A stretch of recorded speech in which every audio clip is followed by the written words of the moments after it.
Let's talk about a digital fortress, one built to protect the very heart of the global financial system.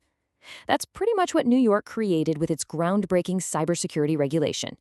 Today, we're going to go inside that fortress, see how it's been rebuilt from the ground up to face the threats of right now, and what's coming next. We are unpacking the massive new updates to what's known as 23 NYCR Part 500 and what it all means for any financial company operating in its shadow. You know, this doesn't sound like your typical dry legal document, does it? The opening lines here read more like something out of a spy thriller. The New York Department of Financial Services, or DFS for short, is basically putting everyone on notice.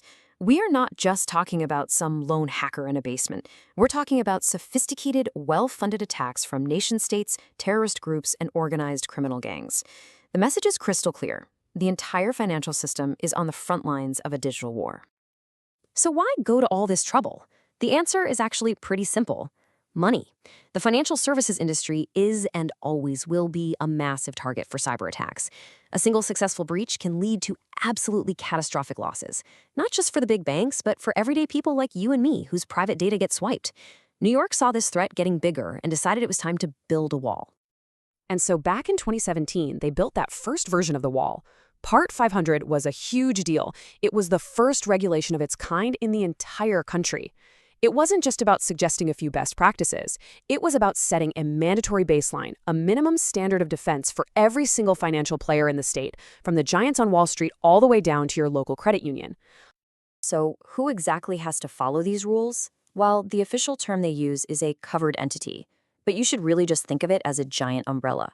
It covers pretty much everyone. We're talking about the biggest global banks, investment firms, and even small Main Street insurance and mortgage brokers. The rule of thumb is simple. If you need a license from the New York DFS to do your business, then congratulations, you are a covered entity. And what is this digital fortress actually protecting? It all boils down to one little acronym, NPI, which stands for Non-Public Information. This is the digital goldmine that cybercriminals are after. It's your social security number, your bank account details, your loan information, even private health data. For any financial company, this is the crown jewels, the most valuable asset they hold. And it's what's at stake every single time a hacker tries to break in.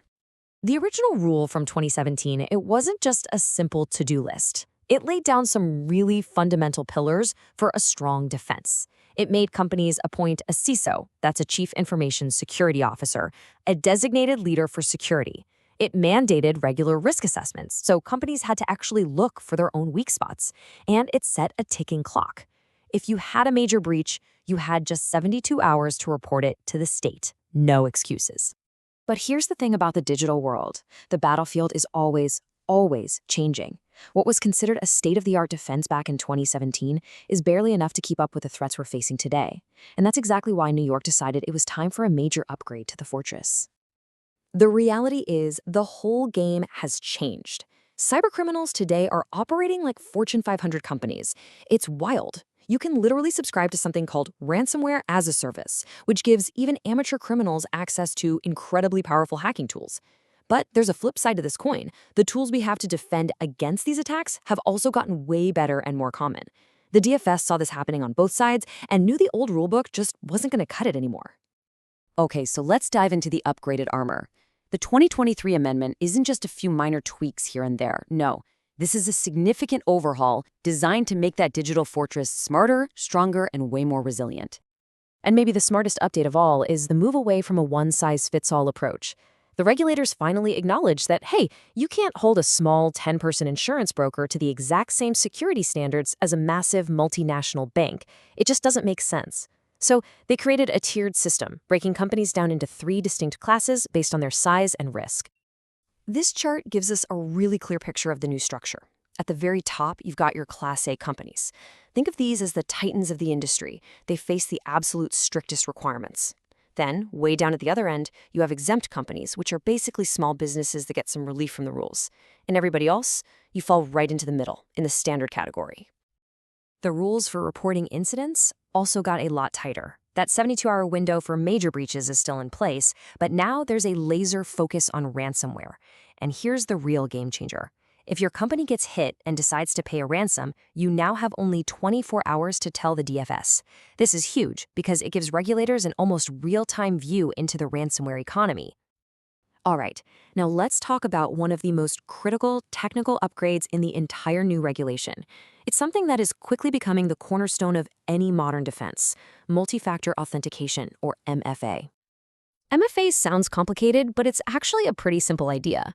It's just a way of proving you are who you say you are by using at least two different types of proof. It's all built on three possible factors: something only you know, like a password, something only you have, like a code on your phone, and something you are, like your fingerprint or your face. When you combine these, it becomes exponentially harder for a hacker to get into your accounts. But, and this is a really important takeaway, not all MFA is created equal. You know those codes you get via text message? They're definitely better than nothing, but they're vulnerable to attacks like SIM swapping. App-based authenticators are a big step up in security, but they have their own unique weakness, something called push fatigue. This is where a hacker who already has your password just spams your phone with login approval requests over and over, hoping you'll get so annoyed that you just tap approve to make it stop. So, if you're running a small business, you might be listening to all of this and wondering if you need to build your own massive digital fortress. Well, the good news is the regulators have expanded the exemptions specifically for smaller players. Let's break down exactly who qualifies for a bit of a break. The thresholds for being considered a small business have been raised, which is a really big deal. To qualify for what's called a limited exemption, your company only needs to meet one of these three criteria. You either have to have fewer than 20 employees, make less than $7.5 million in revenue from your New York operations, or have less than $15 million in total assets at the end of the year. This provides some serious relief for the smallest companies out there. So we've covered the what and the why behind all these new rules. Now let's get to the really practical part, the when. This isn't a situation where a switch was flipped overnight. The new requirements are being phased in over several years. So let's take a look at the key dates you need to know. As you can see, this is a very deliberate, staggered rollout. Some of the early deadlines, like those tough new reporting rules, have actually already passed. But the really big ones are still on the horizon. April 2024 is a huge date for getting all your policies updated. November 2024 brings stricter rules for your CISO and your board.